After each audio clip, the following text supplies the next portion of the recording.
Delhi police স্বরাষ্ট্র দপ্তরের অধীন। এই স্বরাষ্ট্র দপ্তরের অধীনস্থ পুলিশ যখন ছাত্রদের ওপর গুলি চালায়, বন্দুক দাগে,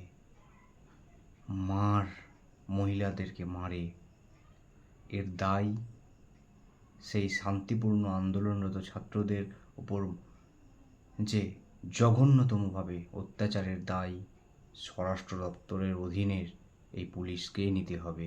এই স্বরাষ্ট্র দপ্তরে যিনি মাথা আছেন অমিত শাহ, তিনাকেই নিতে হবে।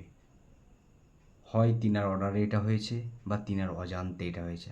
যদি অর্ডারে হয় তার দায় উনার, যদি তিনার অজান্তে হয় তাহলে তিনি ক্যাপাবল নয় এই চেয়ারের, তাই অমিত শাহের পদত্যাগ চাই।